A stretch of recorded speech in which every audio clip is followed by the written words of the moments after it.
श्री गणेशाय नमः। ओम नमो भगवते वासुदेवाय। प्रिय दर्शकों, आपके अपने YouTube channel India at your palm पर आपका स्वागत है। आपका कमेंट, लाइक, शेयर व सब्सक्राइब हमारे लिए महत्वपूर्ण है, तो कृपया वीडियो को लाइक व शेयर करके चैनल को सब्सक्राइब अवश्य करें। तो आइए सुनते हैं विजया एकादशी की कथा।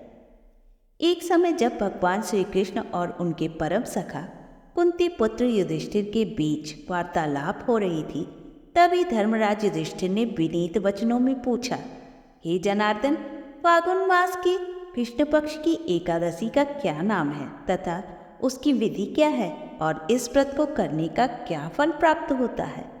यह सब विस्तार पूर्वक मुझसे कहने की कृपा करें। श्री कृष्ण अपनी मंद मुस्कान के साथ कहते हैं, हे राजन, फागुन मास के कृष्ण पक्ष की एकादशी का नाम विजया एकादशी है। इस व्रत के प्रभाव से मनुष्य को विजय की प्राप्ति होती है। यह सब व्रतों से उत्तम व्रत है। इस विजया एकादशी के महात्म्य और कथा के श्रवण व पठन से समस्त पाप नाश हो जाते हैं। हे राजन, एक समय देवर्षि नारद जी ने अपने पिता ब्रह्मा जी से इस व्रत का विधान पूछा था। नारद मुनि के पूछने पर विजया एकादशी की कथा का जो वर्णन ब्रह्मा जी ने किया था, वह सब अब मैं आपसे कहता हूँ। ध्यानपूर्वक सुनिए। बात त्रेता युग की है, जब मर्यादा पुरुषोत्तम श्री रामचंद्र जी को 14 वर्ष का वनवास हो गया। तब वे अनुज लक्ष्मण और देवी सीता सहित चित्रकूट के निकट पंचवटी में निवास करने लगे। उसी समय दुष्ट रावण ने श्री राम और लक्ष्मण की अनुपस्थिति में छल से देवी सीता का हरण कर लिया। जब श्री राम और लक्ष्मण वापस अपनी कुटिया में आए तो वहां देवी सीता को न पाकर अत्यंत व्याकुल हुए और देवी सीता की खोज में वन वन भटकने लगे। देवी सीता को ढूंढते ढूंढते जब वे मरणासन जटायु के पास पहुँचे तो जटायु ने उन्हें माता सीता के हरण का पूरा वृत्तांत सुनाया और भगवान राम की गोद में प्राण त्याग कर स्वर्गलोक चला गया। कुछ आगे चलकर श्री राम की मित्रता वानरराज सुग्रीव से हुई और तत्पश्चात उन्होंने बाली का वध किया। सुग्रीव से मित्रता करके श्री रामचंद्र जी ने वानर सेना संगठित किया और हनुमान जी ने लंका में जाकर देवी सीता का पता लगाया और उनसे मिलकर उन्हें प्रभु श्री रामचंद्र जी की निशानी दी, ताकि उन्हें विश्वास हो जाए कि वह श्री रामचंद्र जी के द्वारा ही भेजे गए हैं। और वहाँ से माता सीता की निशानी लेकर वापस श्री राम जी के पास आकर सारा हाल सुनाया। अब श्री रामचंद्र जी ने वानर सेना सहित सुग्रीव की अनुमति से लंका को प्रस्थान किया, किंतु लंका पहुँचने से पहले उन्हें अपनी सेना सहित उस विशाल समुद्र को पार करना था।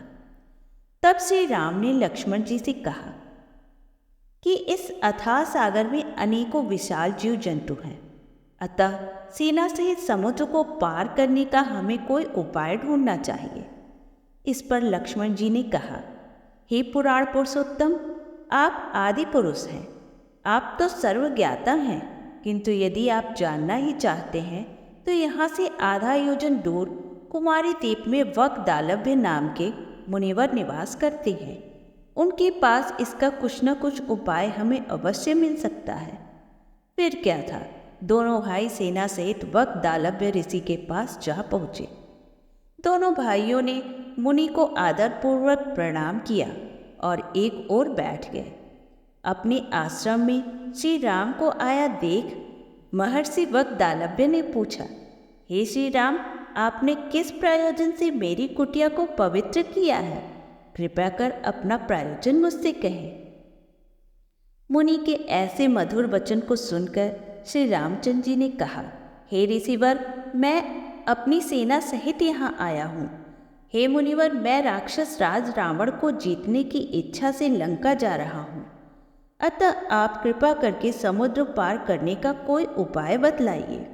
रामचंद्र जी की बातों को सुनकर महर्षि वक्दालभ्य ने कहा, हे राम, मैं आपको एक अति उत्तम व्रत बतलाता हूँ, जिसके करने से आपको विजयश्री अवश्य ही प्राप्त होगी। यह कैसा व्रत है मुनिश्रेष्ठ, जिसके करने से समस्त क्षेत्रों में विजय की प्राप्ति होती है? जिज्ञासु भाव से श्री राम ने पूछा।